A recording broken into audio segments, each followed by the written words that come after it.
मंगल भवन अमंगल हारी, द्रवहु सुदशरथ अजिर बिहारी। नमस्कार, मैं मनीषा कटार आप सबका केआर मंगलम परिवार की तरफ से रामायण की प्रस्तुति में स्वागत करती हूँ। रामायण संस्कृत का एक महाकाव्य है जिसकी रचना महर्षि वाल्मीकि ने की है। हिंदू धर्म में रामायण का महत्वपूर्ण स्थान है। रामायण में रिश्तों के कर्तव्यों को समझाया गया है। तो आइए रामायण के संक्षिप्त प्रस्तुति का आनंद लेते हैं।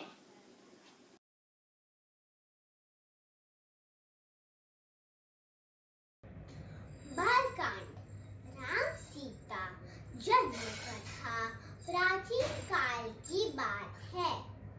एक सरयू नदी के किनारे कौशल्या नामक राज्य था।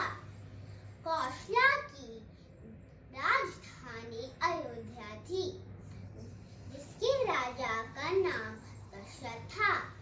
राजा दशरथ की 3 पत्नियां थी, जिनके नाम था कौशल्या, कैकेयी और सुमित्रा। परंतु बहुत समय से उनके पास कोई भी संतान नहीं थी, जिसके कारण उन्हें उत्तराधिकारी की कमी हमेशा सताती थी। इस विषय में उन्होंने ऋषि वशिष्ठ से बात की और पुत्र कामेष्टि यज्ञ करवाया। यज्ञ के कारण उनकी पत्नियों को 4 पुत्र हुए। उनकी पहली पत्नी कौशल्या से राम, कैकेयी से भरत और सुमित्रा से लक्ष्मण और शत्रुघ्न का जन्म हुआ। सभी राजकुमार शास्त्रों और युद्ध कला पर निपुण थे। जब राम 16 वर्ष के हुए तब ऋषि विश्वामित्र राजा दशरथ के पास गए और यज्ञ में विघ्न डालने वाले राक्षसों का अंत करने में राम और लक्ष्मण की मदद मांगी। राम और लक्ष्मण ने इस कार्य को आदर से माना और कई राक्षसों का अंत किया, जिसके फलस्वरूप ऋषि विश्वामित्र ने उन्हें कई दिव्य अस्त्र प्रदान किए। एक दूसरे प्रदेश मिथिला के राजा जनक भी निसंतान थे। ऋषियों के कहने पर उन्होंने अपने राज्य के खेत में हल चलाना शुरू किया। हल चलाते समय उन्हें एक धातु के टकराने की आवाज आई। जब राजा जनक ने देखा तो उसमें एक सिद्ध के कलश में एक कन्या जमीन में गड़ी हुई मिली। उस कन्या को जैसे ही राजा जनक ने मिट्टी से निकाला, राज्य में बारिश होने लगी और उस कन्या को जनक अपने महल ले गए। सिद्ध के कलश में पाने के कारण उस कन्या का नाम सीता रखा गया। धीरे धीरे सीता बड़ी हुई और उनके विवाह का समय आया। श्री राम अयोध्या के राजा दशरथ के ज्येष्ठ पुत्र थे। श्री राम बुद्धिमान, साहसी एवं आज्ञाकारी थे। सीता बहुत सुंदर, उदार एवं पुण्य आत्मा थी। माता सीता की मुलाकात श्री राम से उनके स्वयंवर में हुई, जो सीता माता के पिता मिथिला के राजा जनक द्वारा संयोजित किया गया था। यह स्वयंवर माता सीता के लिए अच्छे वर की खोज में आयोजित किया गया था।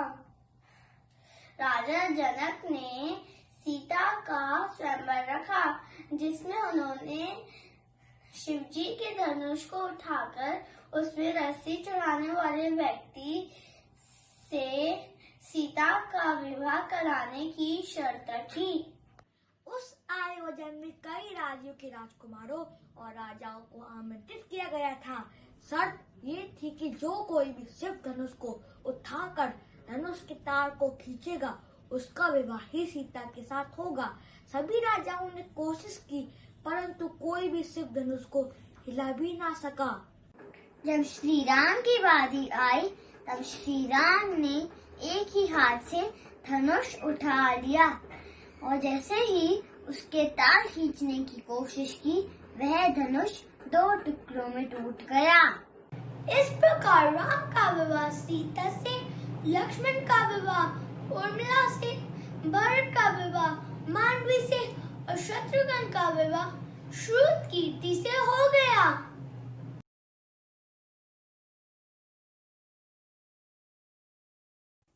अयोध्या राज घराने में षड्यंत्र। जब राम को एक तरफ राज तिलक करने की तैयारी हो रही थी तभी उनकी सौतेली माँ कैकेयी अपने पुत्र भरत को अयोध्या का राजा बनाने का षड्यंत्र रच रही थी। यह षड्यंत्र पूरी मंत्रा के द्वारा किया गया था। रानी कैकेयी ने एक बार राजा दशरथ की जीवन की रक्षा की थी। तब राजा दशरथ ने कुछ भी मांगने के लिए बोला था पर कैकेयी ने बोला समय आने पर मैं मांग लूंगी। उसी वचन के बल पर कैकेयी ने राजा दशरथ से पुत्र भरत के लिए अयोध्या का सिंहासन और श्री राम के लिए 14 वर्ष का वनवास मांगा। श्री राम तो आज्ञाकारी थे, इसीलिए उन्होंने अपनी सौतेली माँ कैकेयी की बातों को आशीर्वाद माना और माता सीता और अपने प्रिय भाई लक्ष्मण के साथ 14 वर्ष का वनवास व्यतीत करने राज्य छोड़कर चले गए। इस असीम दुख को राजा दशरथ सह नहीं पाए और उनकी मृत्यु हो गई। कैकेयी के पुत्र भरत को तब यह बात पता चली तो उसने भी राजगद्दी लेने से इनकार कर दिया।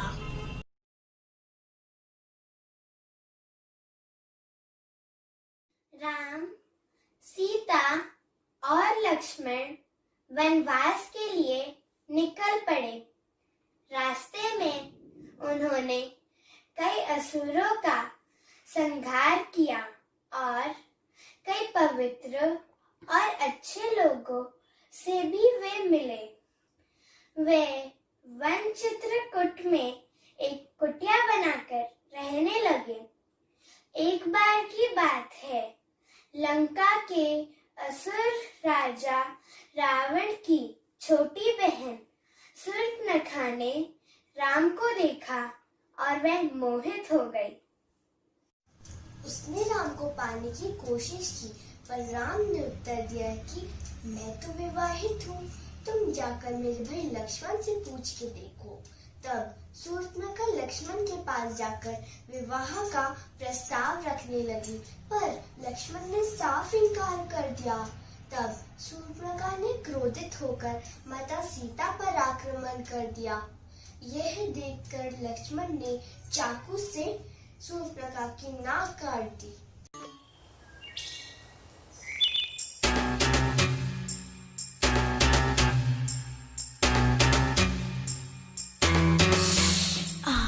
ओह, कितना सुंदर पुरुष है ये। मुझे कुछ भी करके उसे आकर्षित करना होगा और उससे शादी करनी होगी।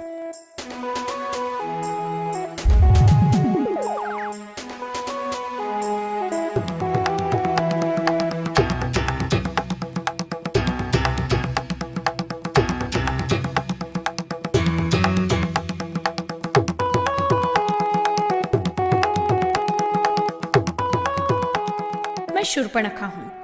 मैं रावण की छोटी बहन हूँ। रावण जो लंकाधिपति हैं। जनस्थान के पराक्रमी राजा कर्ण और दूषण मेरे भाई हैं। मैं राम हूँ, अयोध्या के राजा दशरथ का ज्येष्ठ पुत्र। मैं यहाँ वनवास में 14 साल रहने के लिए आया हूँ। तुम्हारा नाम तुम्हारे ही जैसा सुंदर है। क्या तुम मुझसे शादी करोगे? वो कुटिया के छत पर खड़ा लक्ष्मण मेरा भाई है, वो भी सुंदर है। तुम उससे ही शादी क्यों नहीं करती? हाँ, वो भी सुंदर है, क्या तुम मुझसे शादी करोगे? राजकुमार तो राम है, मैं तो यहाँ सिर्फ उनकी सेवा करने आया हूँ, इसलिए तुम्हें उनसे शादी करनी चाहिए, मुझसे नहीं। ओह, ये तो असंभव है। क्या मैं सुंदर नहीं हूँ? तुम सुंदर तो हो, पर मेरी शादी हो चुकी है। ये है मेरी पत्नी सीता। तुम मुझसे शादी नहीं कर रहे हो क्योंकि तुम्हारी पत्नी मुझसे ज्यादा सुंदर है। मैं अभी उसे मार डालती हूँ। देखती हूँ कि मुझसे शादी किए बिना तुम यहाँ कैसे रह सकते हो।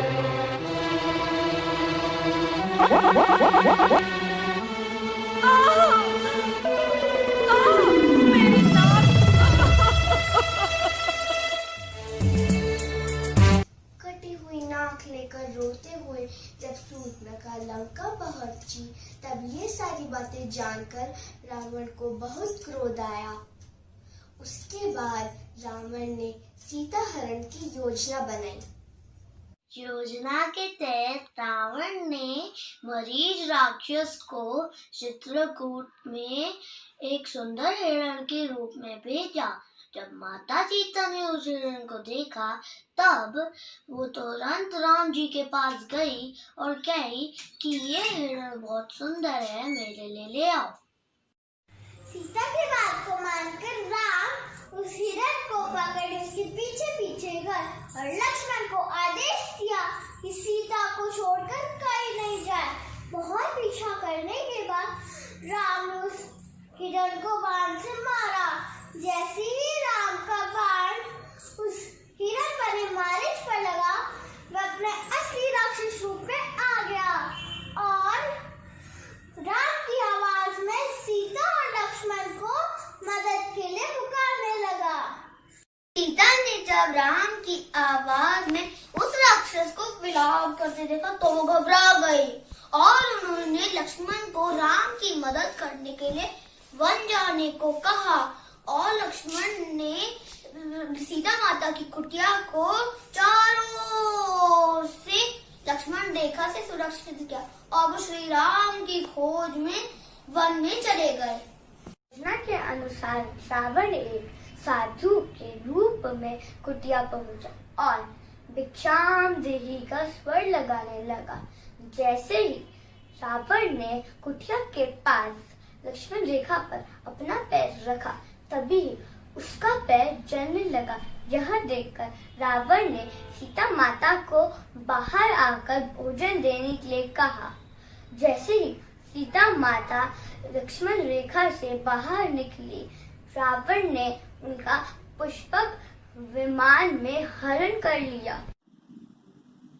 जब राम और लक्ष्मण को ये पता चला उनके साथ छल हुआ है, तब वो कुटिया के ओर भागे, लेकिन वहाँ पर उनको कोई नहीं मिला। जब रावण सीता माता को पुष्पक विमान में लेकर जा रहा था, बूढ़े पक्षी जटायु ने रावण के साथ युद्ध किया ताकि वो सीता माता को छुड़ा सके, परंतु रावण ने जटायु का पंख काट डाला। जब राम और लक्ष्मण सीता को ढूंढते हुए जा रहे थे, तो रास्ते में जटायु का शरीर पड़ा था और वह राम राम विलाप कर रहा था। जब राम और लक्ष्मण ने उनसे सीता के विषय में पूछा, तो जटायु ने बताया कि रावण माता सीता को उठा ले गया है और ये बताते बताते उसकी मृत्यु हो गई। सीता की खोज में श्री राम हनुमान से मिले, जो कि किष्किंधा के राजा सुग्रीव के वानर सेना के मंत्री थे। श्री राम और हनुमान पहली बार ऋषिमुख पर्वत पे मिले, जहाँ पे सुग्रीव और उनके साथी रहते थे। सुग्रीव के भाई बाली ने उनसे उनका राज्य छीन लिया और उनकी पत्नी को भी बंदी बनाकर रखा था। श्री राम से मिले, वे दोनों मित्र बन गए। जब रावण पुष्पक विमान में सीता माता को ले जा रहा था, तब माता सीता ने निशाने के लिए अपने अलंकार फेंक दिए थे। वो सुग्रीव की सेना के कुछ वानरों को मिला था। जब उन्होंने श्री राम को वो अलंकार दिखाए, तो राम और लक्ष्मण की आंखों में आंसू आ गए। धन्यवाद। श्री राम ने बाली का वध करके सुग्रीव को किष्किंधा का राजा दोबारा बना दिया। सुग्रीव ने भी मित्रता निभाते हुए श्री राम को वचन दिया कि वो और उसकी वानर सेना भी सीता माता को रावण के चंगुल से छुड़ाने के लिए पूरी जी जान लगा देंगे। इसके बाद हनुमान, सुग्रीव और जामवंत ने मिलकर वानर सेना का नेतृत्व किया और अपनी सेना को चारों दिशाओं में भेज दिया। सभी दिशाओं में ढूंढने के बाद भी जब कुछ न मिला तो ज्यादातर सेना वापस लौट आई। दक्षिण की तरफ हनुमान एक सेना लेकर गए जिसका नेतृत्व अंगद कर रहे थे। जब वे दक्षिण के समुद्र तट पर पहुंचे तब वे भी उदास होकर विंध्य पर्वत पर इसके विषय में बात कर रहे थे। वहीं कोने में एक बहुत बड़ा पक्षी बैठा था जिसका नाम था संपाति। संपाति वानरों को देखकर बहुत खुश हो गया और भगवान का शुक्रिया करने लगा इतना सारा भोजन देने के लिए। जब सभी वानरों को पता चला कि वह उन्हें खाने की कोशिश करने वाला था तो वह उसकी घोर आलोचना करने लगे और महान पक्षी जटायु का नाम लेकर उसकी वीरता की कहानी सुनाने लगे।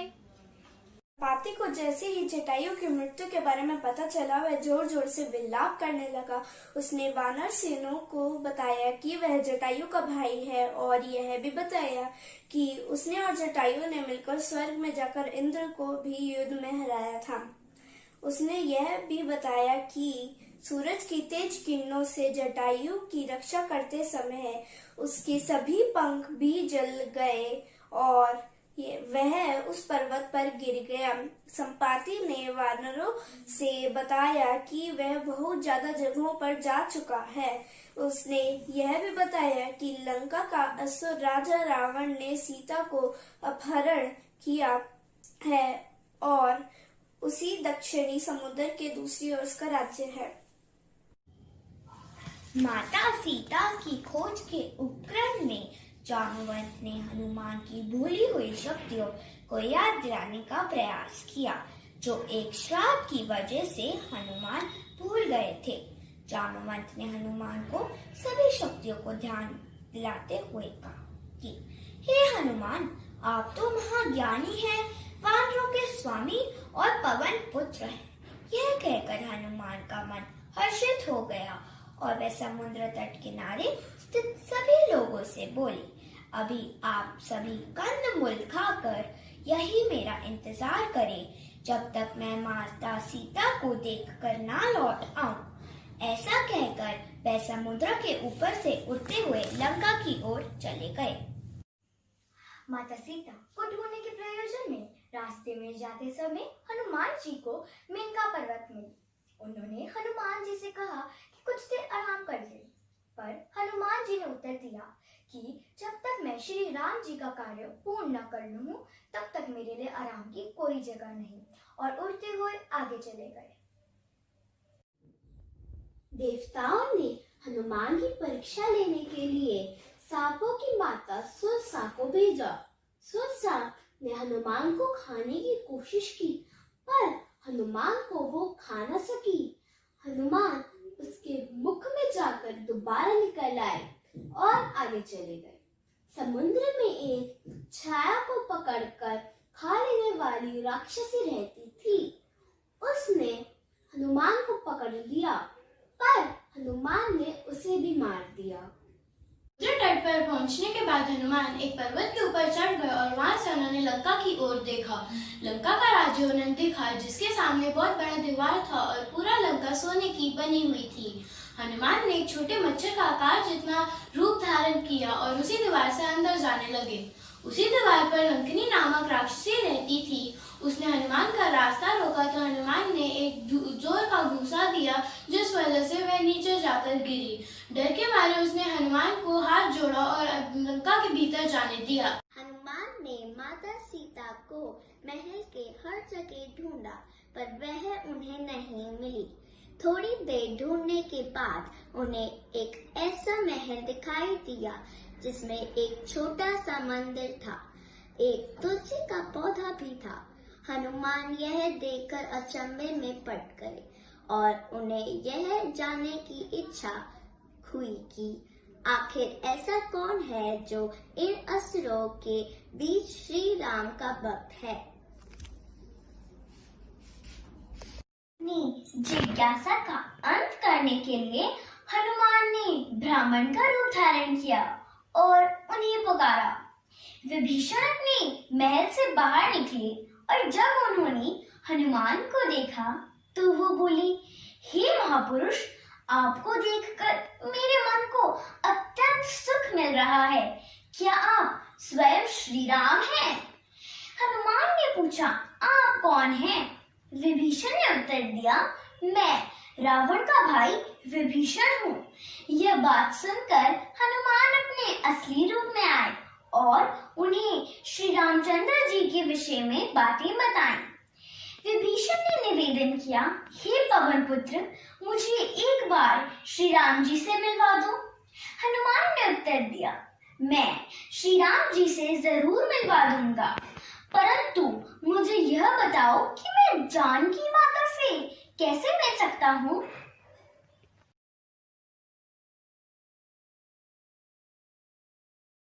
राम ने जब समुद्र में अपनी सेना के साथ डेरा डाला, जब इस बात का पता रावण की पत्नी मंदोदरी को चला, वह घबरा गई।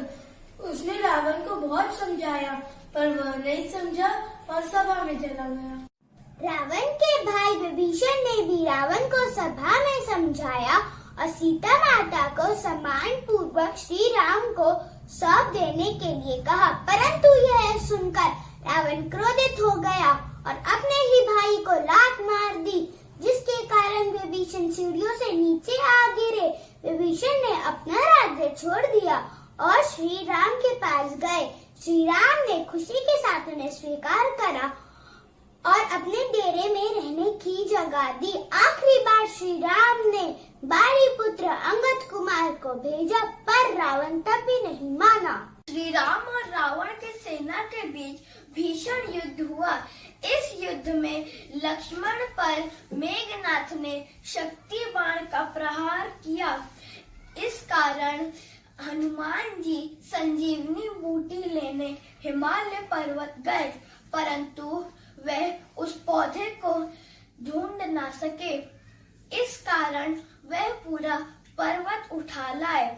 यहाँ तक ही रावण के भाई कुंभकर्ण जैसे महारथी असुर को भी भगवान राम ने अपने बाण से मार डाला।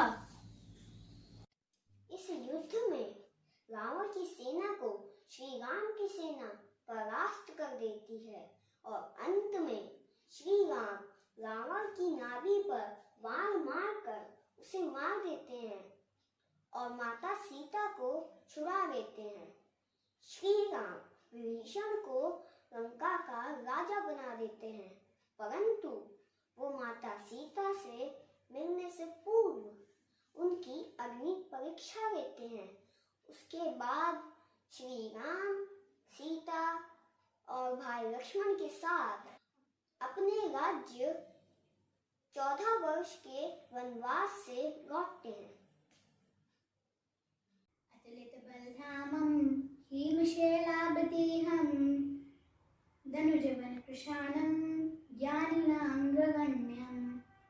सकलगुणनिधानं वानराणामधीशं रघुपतिप्रियभक्तं वातजातं नमामि। रघुपतिप्रियभक्तं वातजातं नमामि। विभीषण ने हनुमान जी को बताया कि रावण ने सीता माता को अशोक वाटिका में कैद करके रखा है। यह जानकर हनुमान जी ने एक छोटा रूप धारण किया। वह अशोक वाटिका पहुंचे। वहां उन्होंने देखा कि रावण अपनी दासियों के साथ उसी वक्त अशोक वाटिका पहुंचा। रावण ने सीता माता को अपनी ओर देखने के लिए साम दाम दंड पेड़ का उपयोग किया, परंतु सीता माता ने रावण की ओर एक बार भी नहीं देखा।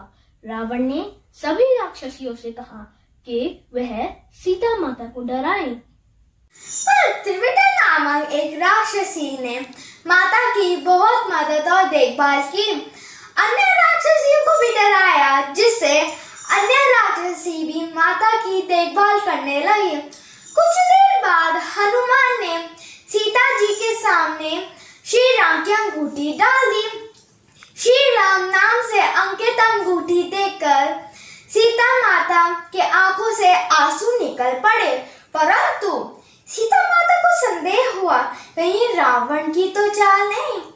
तब भी सीता माता ने पुकार की, कौन है ये जो अंगूठी लेकर आया है?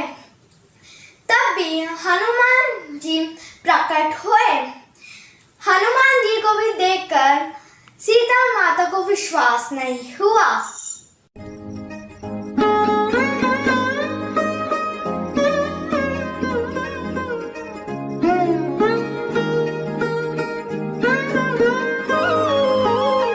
राम भक्त मैं हूँ हनुमाना, सुन माते तेरो पुत्र समाना।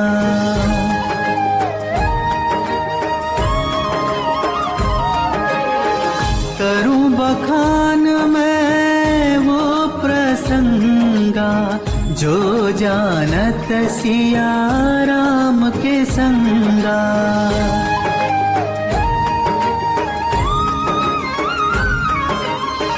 जनकन भेंट जो मुद्री कीनी, हर्षित राम ने प्रेम वश लीनी। उसके बाद हनुमान जी ने मधुर वचनों के साथ श्री रामचंद्र के गुणों का वर्णन किया और बताया कि वह श्री राम जी के दूत हैं।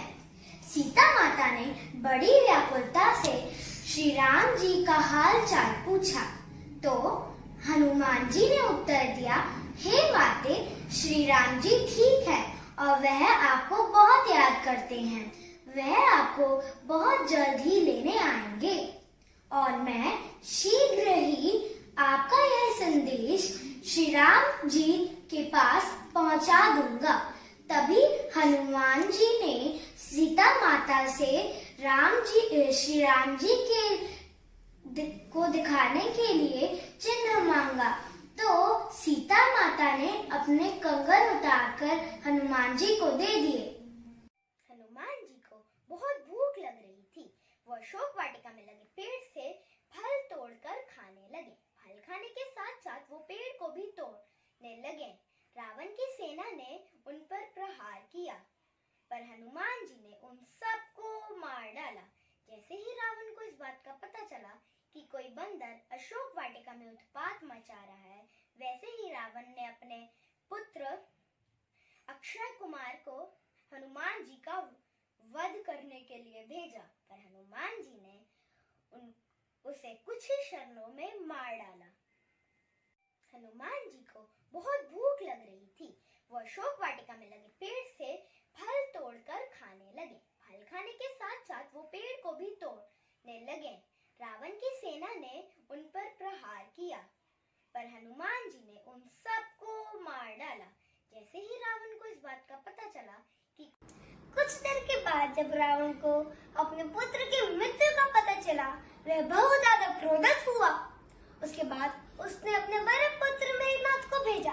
हनुमान जी के साथ मेघनाथ का बहुत देर तक युद्ध हुआ। कुछ न कर पाने के बाद आखिर मेघनाथ ने ब्रह्मास्त्र चला ही दिया। ब्रह्मास्त्र का सम्मान करते हुए हनुमान जी स्वयं ही बंधक बन गए। हनुमान जी को रावण की सभा में लाया गया। रावण उनको देखकर हंसा और क्रोधित होकर प्रश्न किया, रे वानर, किस कारण तूने अशोक वाटिका को तहस नहस कर दिया? किस कारण तूने मेरे सैनिकों और पुत्र का वध किया? क्या तुझे अपने प्राण जाने का डर नहीं है?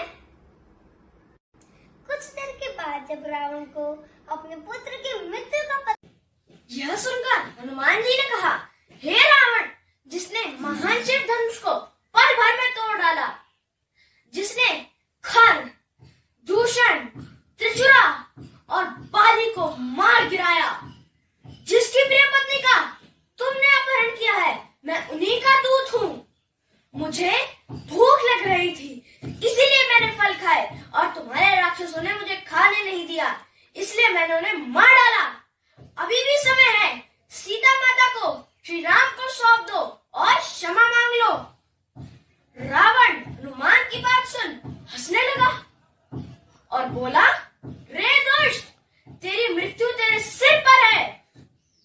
ऐसा कहकर रावण ने अपने मंत्रियों को हनुमान को मार डालने का आदेश दिया। सभी मंत्री हनुमान को मारने दौड़े।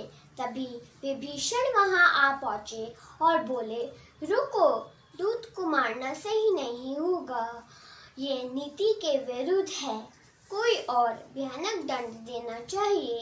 सभी ने कहा, बंदर को अपनी पूंछ सबसे प्यारी होती है, तो क्यों ना एक कपड़ा तेल में डुबोकर इसकी पूंछ पर बांधकर आग लगा दी जाए। हनुमान जी के पूंछ पर तेल वाला कपड़ा बांधकर आग लगा दी गई। जैसे ही पूंछ पर आग लगी, हनुमान जी बंधन मुक्त होकर एक छत से दूसरी छत पर कूदने लगे और ऐसे ही पूरे सोने की लंका को जलाकर समुद्र के ओर चले गए। वहां अपनी पूंछ पर लगी आग को बुझा दिया।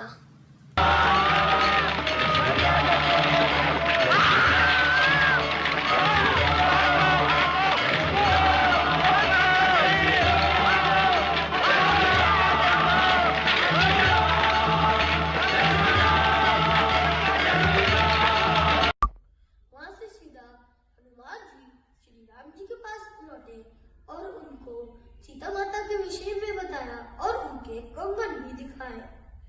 सीता माता की निशानी देखकर श्री राम जी भावुक हो गए। अब श्री राम जी और वानर सेना की चिंता का विषय था कि कैसे पूरी सेना समुंदर पार कर सकेंगे। श्री राम जी ने समुंदर से निवेदन किया कि वह रास्ते दे ताकि वो पार कर सके, परंतु समुंदर कई बार कहने पर भी नहीं माना। तभी श्री राम जी ने लक्ष्मण जी से धनुष मांगा और अग्नि बाण समुंदर पे साधा, जिससे पानी सूख जाए और वे समुंदर के दूसरी ओर जा सकेंगे। जैसे ही श्री राम ने ऐसा किया, समुद्र देव डरते हुए प्रकट हुए, श्री राम से माफी मांगी और कहा, हे नाथ, ऐसा ना करें, मेरे में जो भी जीवित प्राणी और मछलियां हैं उनका अंत हो जाएगा। श्री राम ने कहा, हे समुद्र देव, हमें ये बताओ, मेरी विशाल सेना इस समुद्र को कैसे पार करे। समुद्र देव ने उत्तर दिया, हे रघुनंदन राम, आपकी सेना में 2 वानर है, एक नर और नील। उनके स्पर्श करके आप किसी भी बड़ी से बड़ी चीज को पानी में तैरा सकते हैं। यह कहकर समुद्र देव चले गए। उनकी सलाह के अनुसार नल और नील ने पत्थर पर श्री राम का नाम लिखकर समुद्र में फेंक कर देखा तो पत्थर तैरने लगे। उसके बाद एक करके नल और नील समुद्र में पत्थर फेंकते रहे और समुद्र के दूसरे छोर पर पहुंच गए। उनकी सलाह के अनुसार नल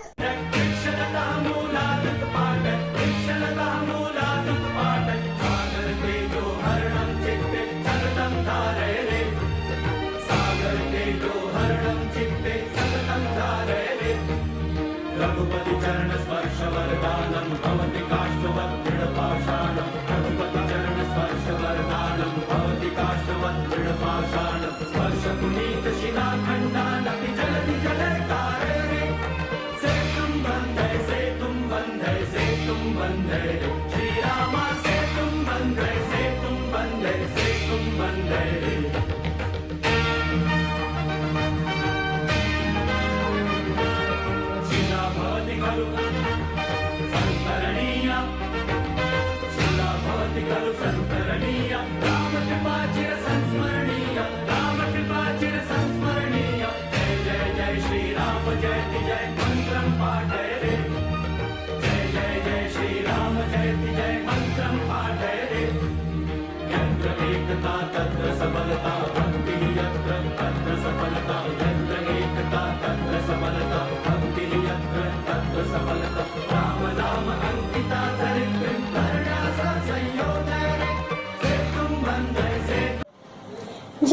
रघुनंदन जय सिया राम, मारुति नंदन तुम्हें प्रणाम, जय रघुनंदन जय सिया राम।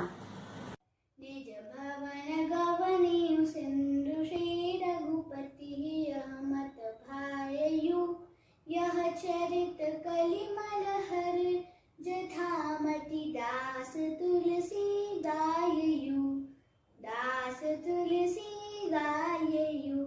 सुख भवन संशय समन दवन विषाद, रघुपति गुण गणा तजि सकल आस भरोस गावहि, सुनहि संतत सठ मना, सुनहि संतत सठ मना। सकल सुमंगल दायक रघुनायक गुणगान, सादर सुनहि तरहि भव, सिंधु बिना जल जान, सियावर रामचंद्र की जय। उसके बाद श्री राम को अयोध्या का राजा घोषित किया गया और उनका जीवन खुशियों से बीत रहा था। कुछ समय बाद माता सीता गर्भवती हो जाती हैं, परंतु जब राम लोगों के मुख से अग्नि परीक्षा के विषय में सुनते हैं, वह माता सीता को अयोध्या छोड़ चले जाने के लिए कहते हैं। माता सीता को इस बात पे बहुत दुख होता है। महर्षि वाल्मीकि उन्हें अपने आश्रम में आश्रय देते हैं और उसके बाद श्री राम को अयोध्या का राजा घोषित किया गया और उनका जीवन खुशियों से माता सीता महर्षि वाल्मीकि के आश्रम में आश्रय पाती हैं और वही माता सीता ने 2 पुत्रों को जन्म दिया। उनका नाम लव और कुश दिया गया। लव और कुश ने महर्षि वाल्मीकि से पूर्ण रामायण का ज्ञान लिया। वे दोनों बालक पराक्रमी और ज्ञानी थे। प्रभु श्री राम को चक्रवर्ती सम्राट बनाने के लिए उनके छोटे भ्राता लक्ष्मण ने उन्हें अश्वमेध यज्ञ करने की सलाह दी। प्रभु श्री राम अपने छोटे भाई का कहा ठुकरा न सके और यज्ञ की तैयारी आरंभ कर दी। परंतु सबसे बड़ी समस्या यह थी कि बिना अर्धांगिनी के यज्ञ में बैठना अनुचित था और प्रभु श्री राम अपनी पत्नी देवी सीता का त्याग कर चुके थे। सभी इस बात को लेकर चिंतित थे कि बिना देवी सीता के यह यज्ञ पूर्ण नहीं हो सकता। तभी यज्ञ पुरोहित ने एक सरल उपाय सुझाया कि अगर देवी सीता की जगह उनकी एक सोने की मूर्ति बनाकर बैठा दी जाए तो यह यज्ञ किया जा सकता है। जब श्री राम का घोड़ा स्वतंत्र रूप से छोड़ा गया तो वह एक राज्य से दूसरे राज्य में गया। जब वह घोड़ा महर्षि वाल्मीकि के आश्रम के पास पहुंचा तो लव कुश ने उसकी सुंदरता को देखकर उसे पकड़ लिया। जब श्री राम को पता चला तो उन्होंने अपनी सेना को वहां तुरंत भेजा, परंतु लव कुश से सभी युद्ध में हार गए। लव कुश ने हनुमान जी को भी बंदी बना लिया। जब श्री राम अश्व को लेने के लिए आए तो लव कुश ने अश्व देने से इनकार कर दिया।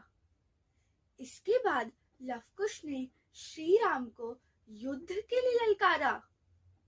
युद्ध शुरू ही होने वाला था कि उसी समय हनुमान जी माँ सीता के पास गए और उनसे पिता पुत्र के बीच होने वाले इस युद्ध को रोकने का आग्रह किया। माता सीता ने एक बाण छोड़ा। यह राम बाण था।